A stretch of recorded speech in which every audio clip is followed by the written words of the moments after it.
Olá, sejam todos bem-vindos a mais um Extracampo. E no programa de hoje você confere: 2-0 em uma partida só. Cruzeiro perde para o América, é eliminado do Mineiro e David não é mais o técnico.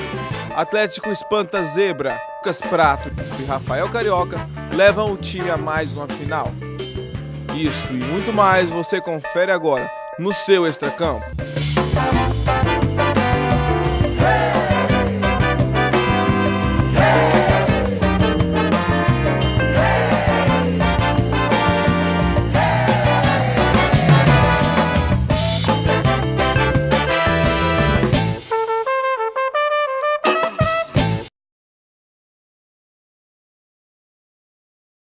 Sejam todos bem-vindos a mais um Extracampo.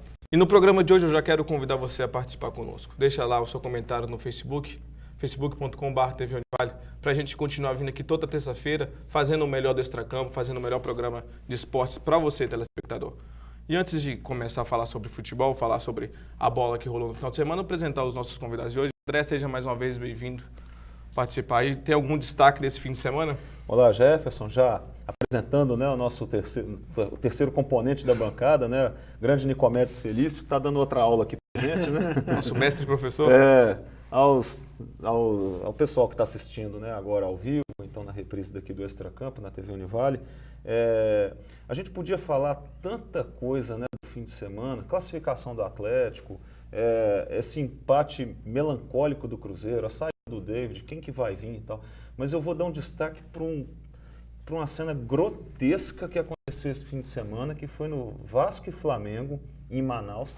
Eu vou falar uma coisa, depois que você se torna pai, o sentimento fica mais à flor da pele com relação a algumas coisas. O que os jogadores do Flamengo fizeram com aqueles meninos na entrada do campo foi uma coisa assim, bizarra, foi das coisas mais tristes que eu já vi no futebol nos últimos tempos. Fora das quatro linhas, né? Tem menino ali, são crianças, não são do Rio de Janeiro, são de Manaus.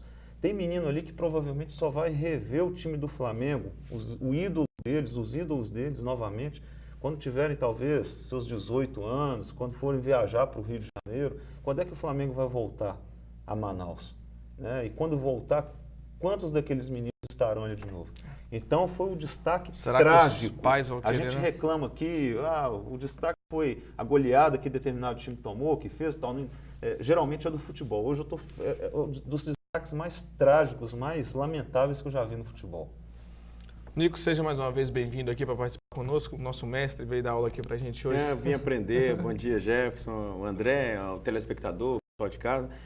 Se eu posso trazer um destaque, o destaque está aqui nesse escudo. União Recreativa dos Trabalhadores, o RT de Patos de Minas. Eles que me deram essa camisa autografada. Tá com prestígio, hein, o ensejo da camisa não é o destaque, não, porque quando me deram essa camisa foi no jogo em que rebaixaram o Democrata para o módulo 2. Nossa, e o Democrata permanece no módulo 2. Como vai parar de tocar. Como o time da minha cidade não está no módulo 1, eu vou dar o destaque para o campeão do interior 2016, que fez um jogo, pasmem senhores, um jogo muito bom lá em Patos de Minas contra o Atlético. O Atlético teve um pênalti que não existiu e quase ainda que o árbitro faz ao RT perder aquela partida. Mas foi um placar muito bom, 2-2. E sábado, no Horto, endureceu o jogo para o Atlético. E conseguiu vencer só no finalzinho. Parabéns, Patos de Minas. É assim que se faz futebol, com seriedade. Verdade. Fica também um discurso da seriedade aí do Nico. Bom, vamos falar então do Cruzeiro e América. O jogo aconteceu no Mineirão no domingo. O placar foi 0-0, né? Na verdade, foi uma derrota sim do Cruzeiro, porque foi 0-0. Acabou o programa falando que o Cruzeiro perdeu para mim. Perdeu de 0-0. Acabou sendo uma derrota. O Cruzeiro foi eliminado do campeonato estadual e também o técnico dele caiu. Confira como é que foi o jogo na tela. Na arquibancada, mais de 35 mil pagantes prestigiaram o clássico. O Cruzeiro, cheio de mudanças, tentava reverter a vantagem americana. Já o Coelho, beneficiado pelo regulamento, queria que o tempo passasse rápido. Bruno Rodrigo cabeceou sozinho na área, só que o bandeirinha marcou o impedimento. Vitor Rangel caiu na área celeste, mas o juiz mandou seguir. O segundo tempo chegou e a torcida celeste tentava apoiar a equipe. Já o América respondia no contra-ataque. Após a confusão na área, Fabrício acertou a trave alviverde. William ainda tentou de longe, mas já era tarde demais. Foi um jogo de você esperar e, infelizmente, eu lamento só não ter tido um contra-ataque mais forte uma hora para poder fazer o gol. Aí eu acho que matava de vez. Assim encerra um ciclo, né? De uma competição que o objetivo maior era a conquista, né? Ninguém gosta de perder. Mas futebol tem dessas coisas, né? Um erro foi fatal. Perdemos no primeiro jogo e a gente tinha um objetivo de fazer o gol até os 15 minutos. Fizemos, né? Um gol legítimo.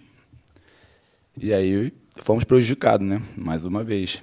Que é onde ia dar mais ânimo, né? Mais disposição. Então vamos fazer o seguinte, antes dos comentários aqui dos nossos comentaristas, vamos ver os números da partida. Joga na tela os números da partida, por favor. Tá aí, Cruzeiro e América. 0-0, né? Foram 20 minutos Foram 20 finalizações do Cruzeiro, foram 5 no gol, nenhuma com perigo, exceção aquela do Fabrício que bateu na trave. 15 para fora. E o América finalizou 6 vezes, todos para fora, posse de bola 61% do Cruzeiro, 38% do América. E os passes aí, o Cruzeiro deu 401 passes certos, 43 errados, o América deu 18 errados e 151 passes certos.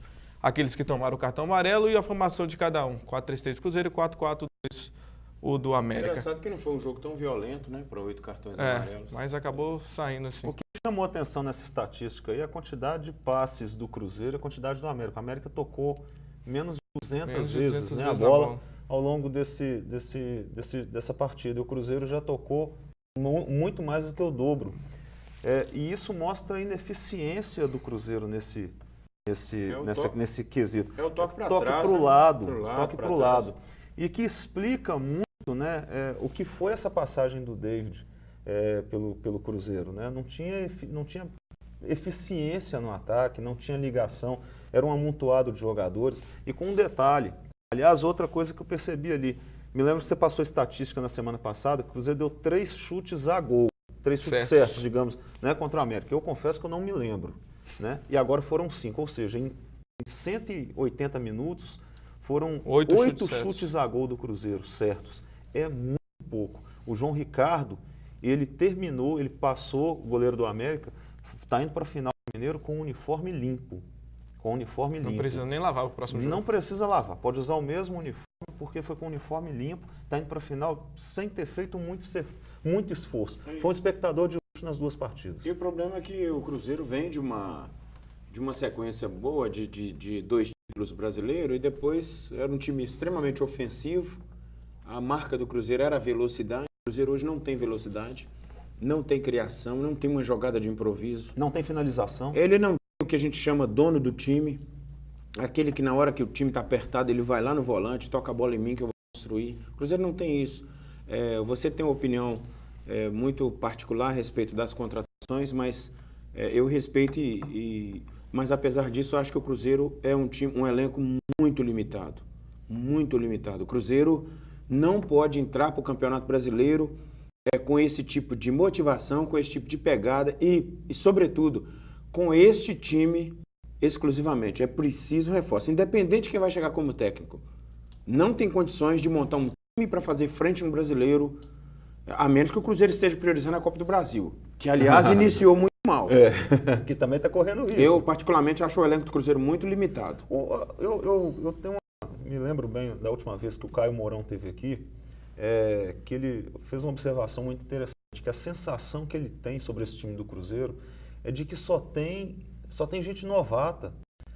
Tirando o presidente, que questão de idade, mas você tem o Bruno Vicentim, que é novo, você tem o Thiago Escuro, que é novo, o técnico é novo, o primeiro trabalho dele, os jogadores são novos, quer dizer, quem conduz o clube, né? Quem conduz o time de futebol? Então não tem gente tarimbada, gente que pega a camisa, que fala, essa parte aqui é comigo.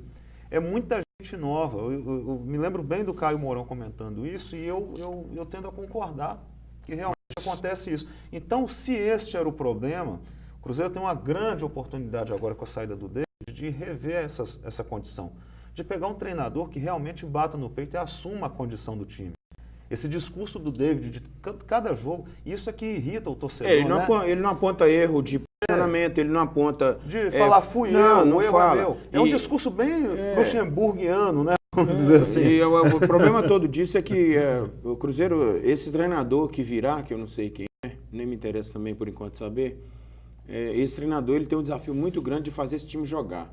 A torcida do Cruzeiro, embora tenha sido um destaque de presença, porque quase 30 mil, mais de 30 mil pagantes, sabendo que o jogo seria muito difícil para o Cruzeiro reverter o resultado de 2-0, a torcida fez sua parte.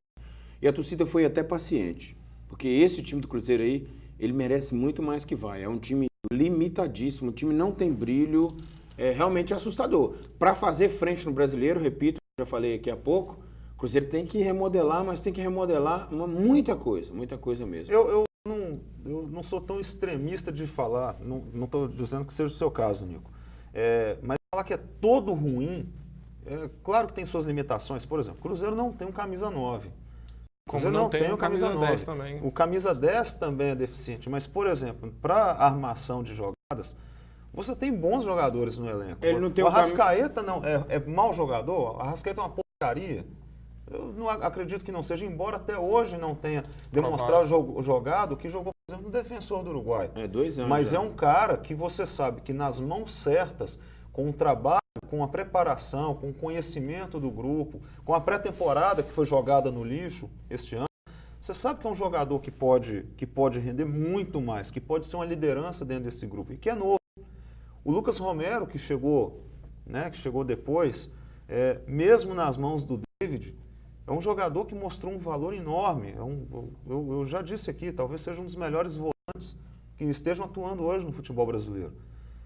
Há outros jogadores. O Pisano, será que é uma porcaria? É o momento já de crucificar o Pisano? Acho que não.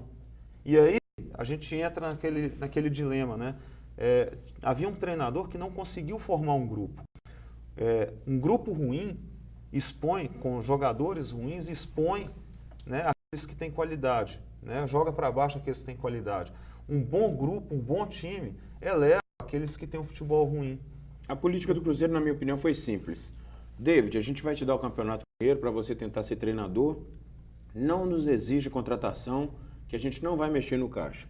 Se não der certo no Mineiro, a gente vê o que faz. A diretoria do Cruzeiro, inclusive, foi muito correta. Por mais que o torcedor tenha esbravejado, eu mesmo pedi a cabeça do David aqui várias vezes, mas não dá para reclamar, para contestar a coerência da diretoria do Cruzeiro com o David. O David teve um início, que foi com pré-temporada, teve a oportunidade de montar o time e foi com ele até o final, o quanto pôde, né? Até o momento em que ele foi eliminado do estadual. Poderia ter saído antes, poderia pela péssima qualidade dos jogos que ele vinha fazendo, mas não seria coerente, eu concordo, depois de um empate em 0-0, por exemplo, contra o Campinense, você demitiu o treinador às vésperas praticamente de um jogo de volta contra o América pela semifinal do estadual, precisando vencer. Mas então a diretoria foi muito coerente. Encerrou-se o ciclo. E ainda você tem a sorte de ter essa lacuna de 3 semanas de oportunidade de conhecimento do grupo, se for chegar hoje, né? Mas de oportunidade de conhecer difícil. O grupo e ainda com um amistoso de luxo, vamos dizer assim, que seria o jogo de volta contra a Campinense, nesse meio tempo. Então, se chegasse um treinador hoje, talvez tivesse ainda a oportunidade de recuperar e fazer até, quem sabe, uma pré-temporada, pensando no Campeonato Brasileiro. Vamos, antes de continuar nossos comentários sobre o David, vamos ver na tela os números do David no Campeonato Mineiro, na Primeira Liga e também na Copa do Brasil. Tá aí o David e os números dele no Cruzeiro. No Campeonato Mineiro foram 13 jogos, 1 derrota, 3 empates e 9 vitórias. A derrota veio justamente na semifinal, que fez o time já chegar morto para o último jogo. Foram 8 gols tomados e 18 gols feitos. Finalizações, 117 finalizações o Cruzeiro deu para fora e 81 foi no gol. Isso só no Campeonato Mineiro? Isso no Campeonato Mineiro. Agora na Primeira Liga foi uma vitória, uma derrota e um empate. Tomou 6 gols e fez 6 gols. Finalizou 16 vezes para fora e 23 no gol. Então e na foram- Copa do Brasil foi só um jogo contra O o time não Campinense. finaliza. Então, isso que eu ia falar. 117 com. Vai lá, 81. 200 chutes a gol em 11 jogos. 13. Em 13 jogos do Campeonato Mineiro. É muito pouco. Chutes, incluindo chutes para fora e chutes para gol, é muito pouco. E essa é a grande crítica contra o David. Se você pegar o desempenho dele, né, apenas 2 derrotas em 18 jogos, você fala, pô, tá bacana, né? Tá bom. Agora o futebol apresentado, e é o que eu falei aqui várias vezes, né? O torcedor não quer um 3-0, o torcedor quer um futebol convincente. Agora, André Jefferson, o André falou de não demitir o David às vésperas do jogo contra o América, após o resultado ruim na Copa do Brasil, mas me faz lembrar muito o Marcelo Oliveira, naquele jogo de volta do Palmeiras, que o Cruzeiro, a diretoria manteve o Marcelo Oliveira. A gente tem que pensar também o seguinte... Do River Plate, não? River Plate. ele perdeu para o Palmeiras, que o Gabriel Jesus fez aquele espetáculo. sim. E foi Tava eliminado. 3-0, depois Sim, diminuiu. 3-2. sim. Então, o Cruzeiro talvez, se tivesse trocado o treinador naquela ocasião, poderia ter tentado uma sorte melhor dentro da competição. E agora também, porque será que a diretoria pensou na complicação que é 2 anos consecutivos ficar fora, eliminado na semifinal? Isso para o Cruzeiro não é bom. Agora é Mas é um engraçado. campeonato que tem que ser obrigação do Aí trocaram o fornecedor de uniforme, que é um contrato exorbitante. Parece-me que a diretoria, nesse momento, está assim. A gente já ganhou 2 brasileiros. Chega de futebol. Aliás, segundo o Thiago Escuro, o presidente com maior conquista, que infelicidade também, né? Maior conquistas à frente do Cruzeiro foi o Gilvan. Teve 2 brasileiros. Vai pegar. E você falava... Eu gostando ou não, mas vai pegar que o Zezé Perrella ganhou, Felício Brandi, César Massi, né? Gente que colecionou troféus à frente do Cruzeiro. Eu ia falar uma coisa, ainda com relação à coerência, e aí o Nico tocou num ponto interessante também. Se você analisar o que foi feito com o David, aí eu defendo essa coerência. Mas do ano passado para cá, ele demorou, foi uma diretoria que demorou muito para demitir o Vanderlei Luxemburgo, e o Cruzeiro, sem dúvida alguma, pelo que foi o trabalho do Mano, estaria hoje na Libertadores se tivesse escutado o Talvez torcedor. o Mano não teria saído. Talvez não. Talvez, Se tivesse na sim. Libertadores, dificilmente ia sair. E aí não teria, verdade, mudaria totalmente o destino do Cruzeiro, né, o planejamento, pensando em 2016. Ele já tinha alguns jogadores na mente que ele indicaria para reforçar. Bastaria uma vitóriazinha a mais. Uma vitória a mais, o Cruzeiro estaria na Libertadores. O Cruzeiro não foi para a Libertadores, salvo engano, foi por 2 pontos de diferença. E quem acabou indo para a foi... Libertadores.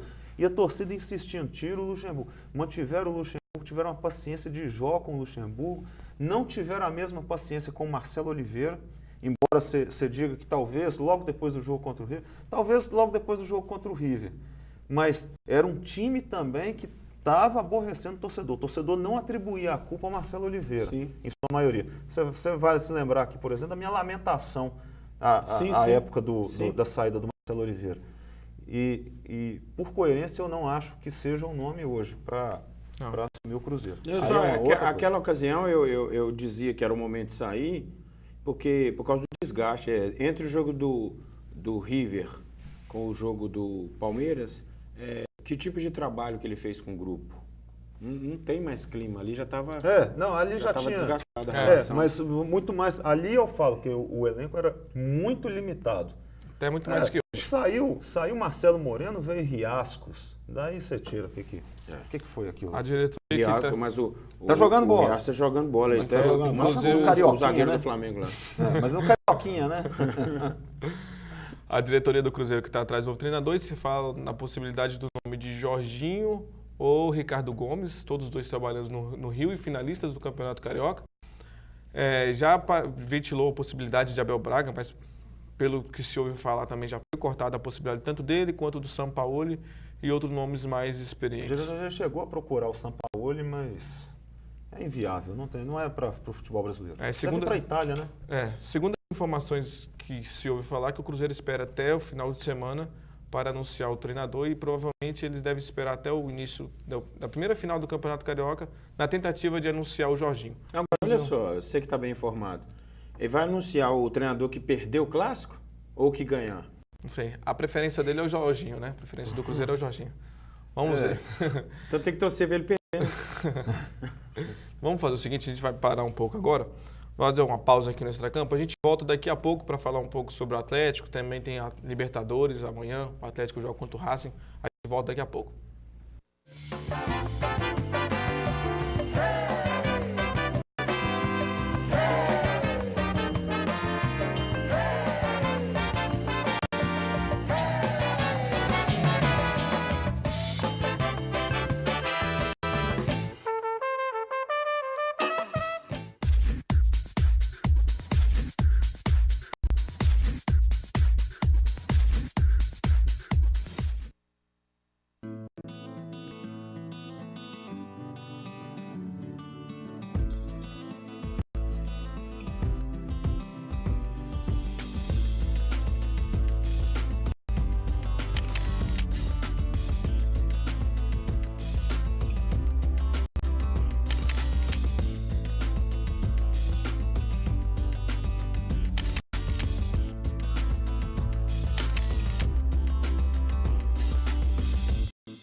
Estamos de volta com o Extracampo agora no segundo bloco. A gente vai falar agora um pouco sobre o Atlético e o RT, a semifinal, a segunda semifinal do Mineiro que aconteceu no sábado.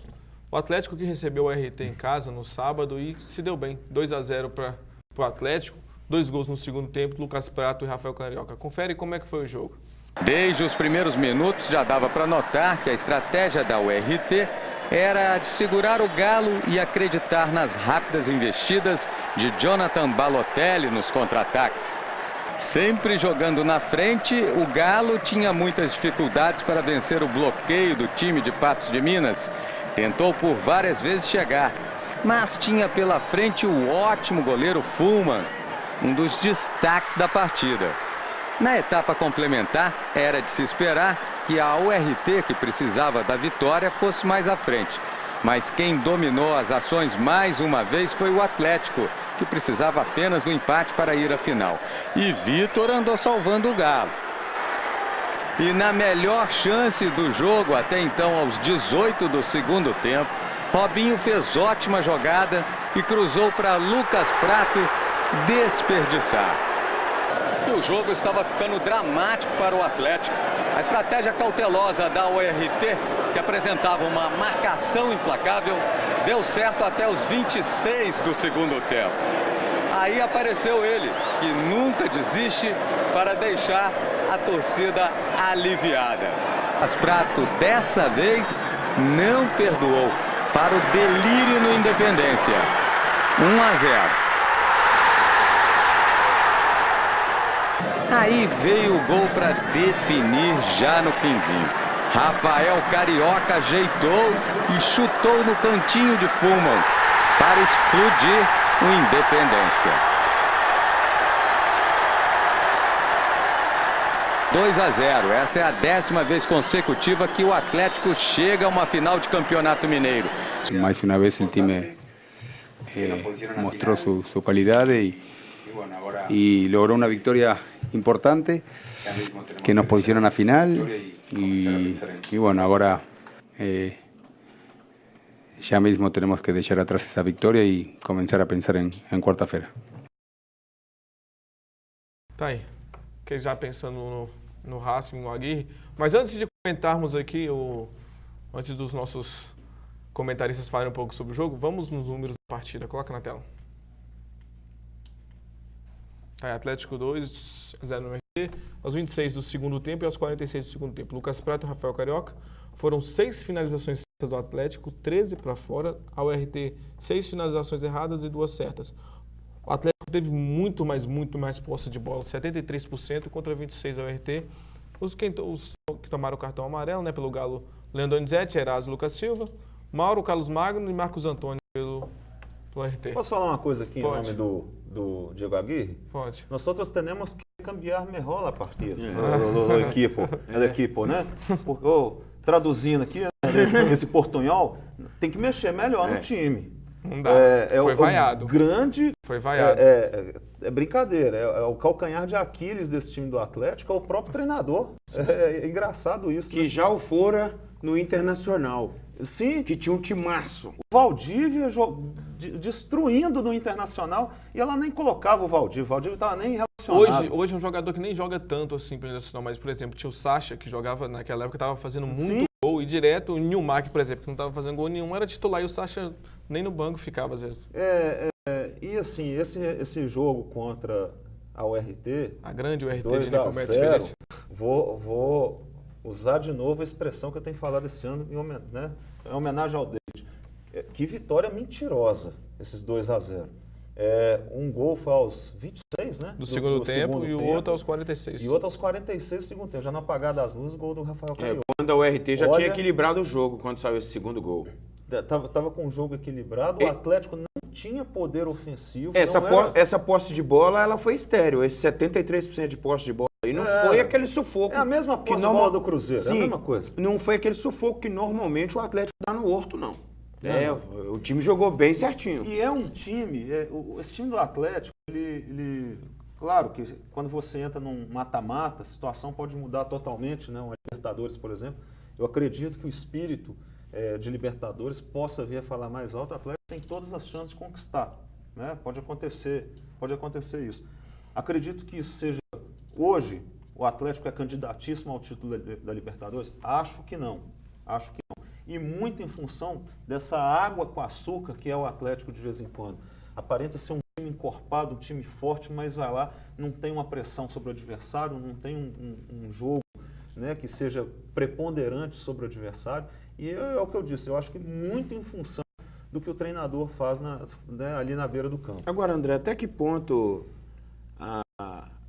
a proximidade do jogo de quarta-feira, até que ponto gerou esse efeito nos jogadores ficarem um pouco apáticos? Senti jogadores não dando assim aquele gás, aquela entrada. Parece-me que o jogador brasileiro ainda tem essa cultura de que o jogo da Libertadores é mais importante que o jogo imediatamente à frente. Eu acho que, nesse sentido, o Aguirre poderia ter modificado o time, entrado com uma formação diferente, já para fazer com que aqueles que estão no banco fizessem um jogo melhor. Colocar um Eduardo, O próprio Yuri, outros. Que só entrou no segundo tempo, né? Isso, ele poderia ter segurado o Robinho, segurado o Lucas Prato, porque nitidamente esses camaradas não fizeram, especialmente no primeiro tempo, não deram aquele sufoco. Não sei se muito bem marcado, mas eu não vi a raça. Mas você acha que também do não Atlético. sentiram a falta, por exemplo, de um jogador igual o Casares que ficou no banco? Aí já é um problema assim, seríssimo do Aguirre, porque a gente vê que Vocês já pararam pra esse pensar? jogador aí, ele não sei o que ele tem com o Casares. Vocês já pararam? Ele não escala o camarada. E o cara hoje é o melhor, camisa 10 do Atlético, é o O Casares. cara exato. velocista, o cara Vocês que já tem uma pararam pra finalização pensar boa. que, eventualmente, a gente não sabe o que passa pela cabeça do Aguirre para esse jogo de ida lá na Argentina contra o poderoso Racing, né, que é um dos grandes times Não argentinos. fez Não estou falando uma- desse time. não tô fez falando a do clube. história, a história. Estou falando da história. É aquilo que a gente Racing é conversava um dos antes, grandes né? clubes da América do Sul. E aí, contra o poderoso Racing, ele simplesmente dá na telha de tirar o Casares e colocar o Dátalo, porque conhece mais o... Dátalo, colocar, sei lá, mais um volante lá, colocar, não sei, dá na telha dele de fazer isso e simplesmente mata o poderio ofensivo Entrar com do o Júnior Atlético. Urso, Leandro Donizete, Rafael Carioca. E, sei lá, o Eduardo. Jogo Dá perigo. professor Pardal, que ele é o Jogo- professor Pardal mesmo. Jogo perigoso para o Atlético, porque Recua o Robinho para ser o armador e joga ele na frente com o Prato. esses times argentinos, eu acompanhei várias vezes eles jogando contra o Atlético, no Independência, contra o Cruzeiro, no Mineirão. Eles não se assustam jogando fora de casa, é impressionante. Então o Atlético, esse jogo de quarta-feira é chave. O Atlético não pode voltar de lá com resultado ruim de 2 gols. 2-0. Não pode, porque esse pessoal sabe jogar fora de casa. O que eu vi São Lourenço já fazer com o Cruzeiro, a catimba desses camaradas, eles têm uma condição, eles são muito bem preparados para enervar o jogador brasileiro. Eles Eles são um nível acima no Haja quesito vista catimba. o Cruzeiro e River ano passado, o Cruzeiro, pouca gente se lembra, o Cruzeiro ganhou fora de casa. Time Ganhou por do time, o River Plate. Atlético é melhor, viu? Não, Não, eu claro, conversava com o pô. André aqui antes, ali na redação, ainda enquanto a gente preparava o programa, falava com ele como o time do Racing não fez uma boa primeira fase. Foi péssima a primeira fase do Racing, passou, assim, Eis o problema. um dos últimos ali. Eis Só o que problema. eu lembrava dele, o Libertadores Boca, conta essa história, o Boca né? de 2012, que foi um time pífio na primeira fase, mas conseguiu chegar até a Mas final. não é só de 2012, eliminando. não. As como conquistas do Boca Sempre foram assim, né? na década passada, os 3 títulos, né? 99, 2000 e 2003, todas foram na base do... primeira fase horrível e depois primeira deslanchava. fase horrível. Primeira fase horrível. O time argentino é assim, né? São O Lourenço Boca- também, que foi campeão também, Ah, não teve a boa Foi primeira em fase. 2003, gente. O Boca perdeu em casa o próprio- pro Paysandu. O próprio de Estudiantes que 2003, venceu Veio o Cruzeiro. golear, O Estudiantes não foi isso tudo em 2009. Também. E fora de casa, o Cruzeiro fez um jogo É o que eu espetacular. falo. River Plate o ano passado. O River Plate... São Lourenço entrou, em 2013, River Plate em Foi a 2014. pior campanha do River Plate no ano passado. E foi campeão da Pior Libertadores. campanha da primeira fase. Talvez A se fase não de tivesse tido grupos aquele. não é referência. Se não tivesse Né? tido Eu falei isso aquele problema de bastidores lá, acho que aquele problema com a torcida, Do Boca e River, talvez né? o Boca teria passado pelo futebol. Sim. Pelo futebol. Mas a torcida entregou o time, né? Agora, o que você faz na primeira fase, igual, por exemplo, o Atlético Nacional da Colômbia ficou com 16 pontos, né? A melhor equipe. Hã? Melhor equipe do... Melhor campanha, né? Acho que foi 16 pontos. Não me recordo quando ficou o último jogo da primeira fase. Para mim não diz nada, não me convence. Há equipes aí que já teve equipe que fez 18 pontos, né, no passado recente, na primeira fase, ganhou todos os jogos. Chega lá nos oitavas, toma um 2-0 lá, um empatezinho lá, toma um golzinho, pronto, acabou. O que você fez até então? A única equipe que desde 2009, né, quando o Cruzeiro perdeu para o Estudiantes, fez uma boa campanha na primeira fase, foi campeão, foi o Corinthians. Não, o Atlético. 2002. O Atlético foi Não, o campeão. Atlético O também. Atlético, Mas a o melhor próximo- campanha da primeira fase Foi do Atlético. foi do River Plate em 96. Isso, o time de melhor campanha Não, eu tô da falando primeira assim, de fase que 2009 só pra cá. voltou a ganhar desde o River Plate de 96 foi o Atlético, em 2013. De 2009 para cá, com exceção do Atlético, os outros todos tiveram Campanhas campanhas irregulares. médias para Irregulares. ruins. O Cruzeiro fez uma campanha espetacular na primeira fase. 2011. Quando alguém chamou de Barcelona da O próprio América. Aguirre. É, Foi o próprio Aguirre. Aí o Cruzeiro sucumbiu. Pasmem, o próprio Aguirre Sucumbiu. foi o criador do Barcelona das Américas. O Corinthians que você citou é um time espetacular realmente, muito bem dirigido, mas essa eliminação aí no Paulistão deve ter Pode servido, abalar, pode deve abalar. ter servido aí. A mão do vai ter um técnico é efeito. muito forte no Corinthians. Jogador por jogador não, mas a mão do Eu técnico acho é que muito serviu forte. de lição, tá? Serviu, com certeza. Agora, nós estamos falando aqui que o Atlético não tem a menor condição, não é isso. Não é isso, só estamos falando, Não, alegando- pelo nós contrário, estamos falando dos pelo perigos contrário. que Os tem perigos de que são encarar esse liderados. time E argentino. pela fragilidade, é isso que a gente está reforçando, pela fragilidade com que vem jogando, Inclusive como a demonstrou defesa. nos dois jogos contra o RT, também contra o Independente Del Valle, por exemplo, né, traz alguns indícios de que se o Aguirre fizer alguma besteira, a vaca pode ir pro brejo. Mas então o Aguirre tem de... Não mexe, Aguirre. Coloca o time que você conhece. Eu acho que a o time nossa que opinião é o aqui- o torcedor do Atlético conhece. Eu acho que a nossa opinião aqui, a unanimidade, para tranquilizar o torcedor atleticano, a gente pensa que o Atlético é a favorita a passar. Sim. Só que a gente está ponderando que é um jogo complicadíssimo. É um jogo que é favorito, mas não pode errar. Sim. Era melhor as projeções do torcedor atleticano pegar um Toluca do México do que pegar um time argentino. Até porque, na primeira fase, o Atlético ganhou do Melgar, que foi um dos pior. piores da Libertadores inteira. Um dos piores times. Ganhou de 2-1 de virada. Empatou com o Colo-Colo em casa e perdeu para o Não, Independente Del Valle. Empatou fora. Empatou fora em 0-0 E e perdeu para o Independente Del Valle. Ou seja, o desempenho do Atlético fora de casa na Libertadores, até o momento, também não é bom. Então é isso, gente. Infelizmente, hoje o programa já está chegando ao fim. As discussões aqui hoje foram... Então, uma projeçãozinha para o... É verdade. Vamos fazer um breve palpite, Aliás, então? tem um monte de palpite que a gente pode fazer, né? Atlético e Racing, fim de semana contra o América, o técnico do Cruzeiro. Quem é o técnico do Cruzeiro? Próximo. Eu vou apostar em Marcelo Oliveira. Eu estou recuando da minha Você acha que ele convicção volta? de que não viria, mas eu eu tô achando que vem.